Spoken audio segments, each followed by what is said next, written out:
চোলদের সামুদ্রিক কার্যকলাপের বিবরণ দাও। এই বছরের জন্য খুব গুরুত্বপূর্ণ প্রশ্ন। রাজরাজ ও রাজেন্দ্র চোল পিতা পুত্র চোলদের ইতিহাসে এক গৌরবময় স্থান অধিকার করে আছেন। তাদের অক্লান্ত প্রচেষ্টায় চোল ইতিহাস শতাব্দীকালব্যাপী ভারতের ইতিহাসে এক গৌরবময় অধ্যায়ের সূচনা করেছিল। চোল রাজ্য ছিল একটি আঞ্চলিক ক্ষুদ্র রাজ্য। রাজরাজ ও রাজেন্দ্র চোল এই ক্ষুদ্র রাজ্যকে ভারতের ভূখণ্ডতে ছড়িয়ে তাদের নৌবহরের দাপটে এক বিরাট সামুদ্রিক সাম্রাজ্যে পরিণত করেন। তাই বলা হয় যে তারা নৌবহরের দাপটে বঙ্গোপসাগরকে তাদের একটি হ্রদে পরিণত করেছিলেন। রাজরাজই প্রথম তামিল রাজা, যিনি ইংল্যান্ডের টিউডর রাজাদের মতো নৌবহরের গুরুত্ব উপলব্ধি করে একটি শক্তিশালী নৌবহর স্থাপন করেছিলেন। সম্ভবত তিনি তার শাসনকালের প্রথম দিকে চেরদের নৌবহরকে ধ্বংস করার উদ্দেশ্যে এই শক্তিশালী নৌবহর গঠন করেছিলেন।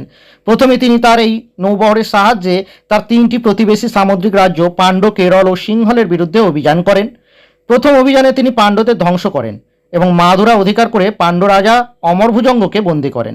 দ্বিতীয় অভিযানের দ্বারা কেরলের রাজা রাধাবর্মাকে ত্রিভান্দ্রমের নৌযুদ্ধে পরাজিত করেন।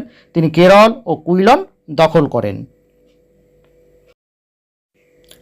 তাঞ্চোর লিপিতে তার মহিমা কীর্তিত হয়েছে। তিনি তার নৌবহরের সাহায্যে সিংহল আক্রমণ করেন। তার সিংহল আক্রমণের সামুদ্রিক সাম্রাজ্য স্থাপনের ক্ষেত্রে এক গুরুত্বপূর্ণ ঘটনা। যদিও তার পূর্বে তামিল রাজারা অনেকেই সিংহল আক্রমণ করেছিলেন, কিন্তু রাজরাজ ও রাজেন্দ্র চোলের সিংহল আক্রমণের উদ্দেশ্য ও সামুদ্রিক সাম্রাজ্য প্রতিষ্ঠার পশ্চাতে এক গভীর ও সুদূর প্রসারী কারণ ছিল। রমিলা থাপারের মতে এই অঞ্চলে আরব বণিকগণ তাদের নৌশক্তির দ্বারা এখানকার বাণিজ্যিক অধিকার অর্জন করতে চাইছিল এবং আরব বণিকদের বাধাদানের উদ্দেশ্যেই পাণ্ড, কেরল ও সিংহল আক্রমণ করে রাজরাজ দখল করেছিলেন। প্রকৃতপক্ষে রাজরাজ আরব বণিকদের বাণিজ্যের উপর বৈদেশিক আধিপত্য রোধ করে ভারতের মূল ভূখণ্ড ছাড়াও সামুদ্রিক সাম্রাজ্য স্থাপন করেন। রাজরাজ সিংহলের রাজধানী অনুরাধাপুর ধ্বংস করে পোলন্নরুবতে সিংহলের নতুন রাজধানী স্থাপন করেন। সিংহল চোল সাম্রাজ্যের একটি প্রদেশে পরিণত হয়। প্রাচীন ভারতে রাজাদের মধ্যে রাজরাজ নৌ সাম্রাজ্য স্থাপনের ক্ষেত্রে অনন্য স্থান অধিকার করে আছেন। চোলদের লেখতে রাজরাজের একটি গুরুত্বপূর্ণ অভিযানের পরিচয় পাওয়া যায়, তা হল 12,000 দ্বীপ সংলগ্ন মালদ্বীপ বিজয়।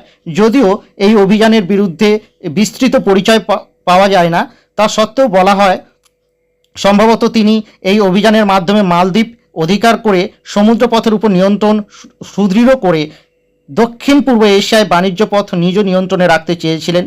দক্ষিণ ভারতের মূল ভূখণ্ড সহ উত্তর সিংহল ও মালদ্বীপ নিয়ে তার নৌ সাম্রাজ্য গঠিত হয়েছিল। রাজরাজ যে সামুদ্রিক সাম্রাজ্যের সূচনা করেন তারই উপর ভিত্তি করে তার সুযোগ্য পুত্র রাজেন্দ্র চোল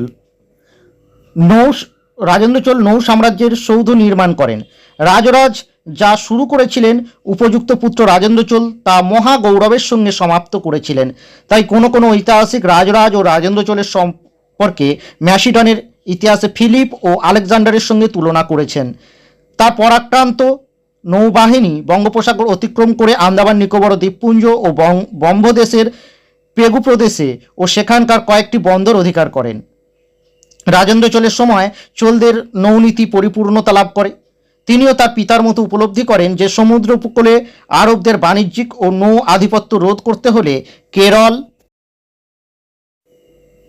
পাণ্ড ও সিংহল চোলদের সাম্রাজ্যভুক্ত করতে হবে।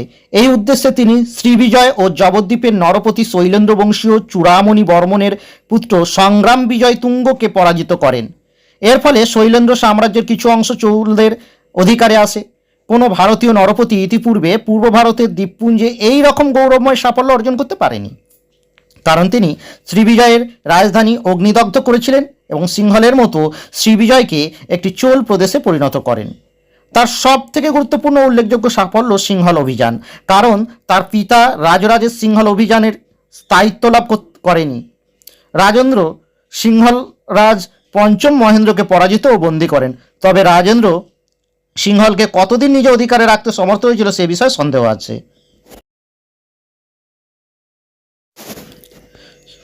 রাজেন্দ্র চোলের উত্তর ভারত বিজয় ও গঙ্গার জল বহন করে আনার ঘটনাকে তার বিজয় গর্ব হিসাবে লেখগুলিতে দেখানো হয়েছে।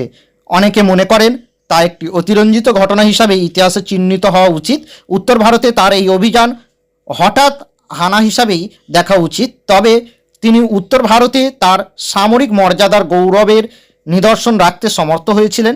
তবে বাংলায় তার অভিযানের ফলে পরোক্ষ স্থায়ী হয়ে থেকে গিয়েছিল, কারণ বাংলার সেন বংশ কর্ণাটক হতে আসা এদেরই অন্যতম সামন্ত সেন প্রতিষ্ঠা করেন।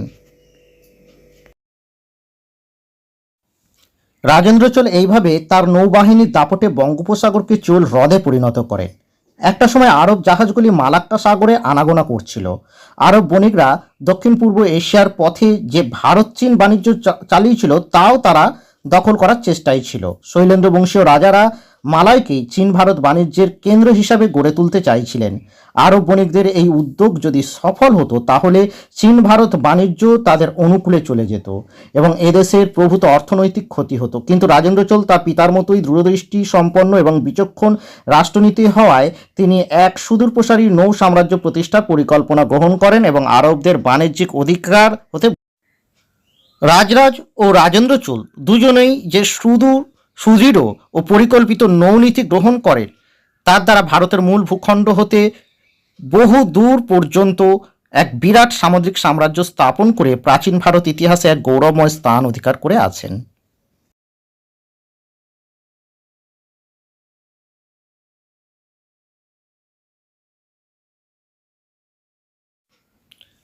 উপরোক্ত আলোচনা হতে আমরা এই সিদ্ধান্তে উপনীত হতে পারি যে রাজরাজ ও রাজেন্দ্র চোল শুধুমাত্র চোলদের ইতিহাসে নয়, সমগ্র প্রাচীন ভারতবর্ষের ইতিহাসে প্রথম একটি সুগঠিত ও সুদৃঢ় সামুদ্রিক সাম্রাজ্যের স্বপ্ন দেখেছিলেন। সেই স্বপ্নকে বাস্তবে রূপায়িত করার জন্য তারা ইংল্যান্ডের টিউডর রাজাদের ন্যায় প্রথম নৌবহরের গুরুত্ব উপলব্ধি করে এক বিরাট শক্তিশালী নৌবহর স্থাপন করেছিলেন এবং এই নৌবহরের সাহায্যে কেরল, পাণ্ডব, সিংহল, শ্রীবিজয় ও মালদ্বীপ বিজয় করে ভারতের মূল ভূখণ্ড হতে সুদূর বিস্তৃত এক নৌ সাম্রাজ্য প্রতিষ্ঠা করেছিলেন। সম্পূর্ণ পিডিএফটি পেতে হলে আমাদের এই 7278624850 নাম্বারে যোগাযোগ করতে পারেন।